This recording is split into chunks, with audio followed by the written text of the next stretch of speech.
photo finish. It was a sunny morning on the island of Sodor. All the engines were at Nafford Station. The Fat Controller arrived. He was holding a big book.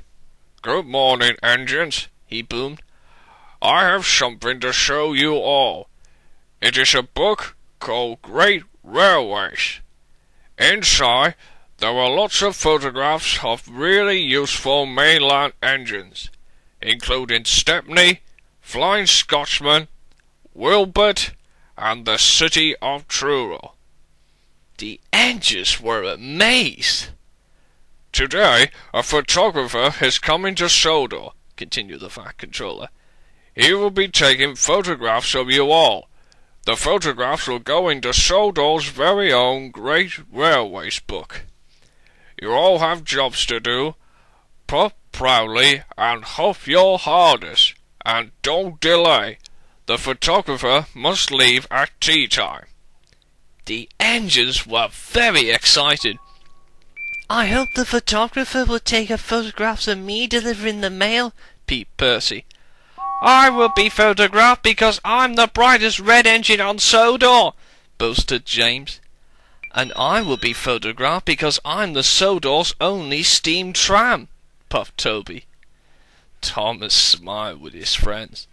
"We're all going to be photographed because we're all special," he tooted. All the engines agreed. But none of them had noticed that the 5 Bad Diesel Shunters overheard.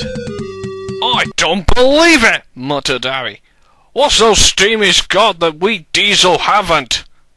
Having their pictures taken and put them in a book? Pah!" spluttered Bert. "They're old," said Splatter. "Why doesn't the Fat Controller chose us?" "It's not fair though," grumbled Dodge. "We should be in the book, not the steamies." But Diesel had a devious plan.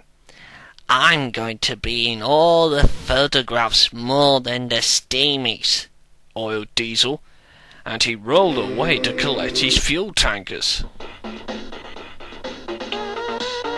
Diesel trundled along the line with his fuel tankers. He was looking for the photographer. Then he found him. The photographer was about to take a picture of Percy. "Now I'll be in Percy's photograph," oiled Diesel. He rolled right in front just as the camera flashed. "Goodbye, Percy," laughed Diesel. Percy was cross. "Diesel, that's not fair," he cried. But Diesel had already gone. Later, Diesel saw James. The photographer was going to take a picture of James. "Now I'll be in James's photograph too," he oiled.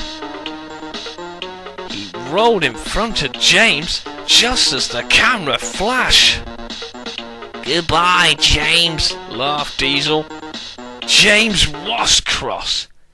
"You spoiled my photograph, Diesel," snapped James. But Diesel had already left. Diesel finished delivering his fuel tankers. He went to look for the photographer again. Then he found him standing by the bridge. He was about to take a picture of Thomas and Toby. "Thomas and Toby won't be in the photograph except me," he sneered. So Diesel rolled up behind Thomas and pushed him out of the way. "Bust my buffers," wheezed Thomas. The photographer was upset. "Another picture spoiled," he groaned. Then the Fat Controller climbed out of Henrietta. He was very cross. "Diesel," he boomed. "What do you think you're doing? You have caused confusion and delay." Diesel gulped. "But I want to be in all the photographs too," he moaned. "You were going to be in the photograph as well, Diesel, when the photographer leaves at the docks by tea time," said the Fat Controller sternly. Now the photographer won't have time to take photographs of the other engines. But then Thomas had an idea.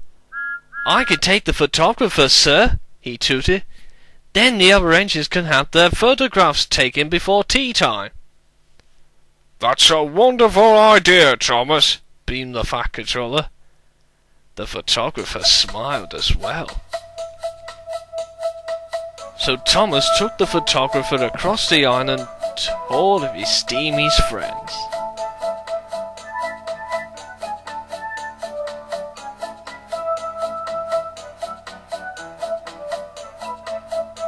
Then Thomas took him to the docks, where Devious Diesel and his friends were waiting at the docks. Soon their photographs was taken. I hope your photographs will be great in the Sodor's Great Railways book, puffed Thomas. The Diesel Shunters hope so too.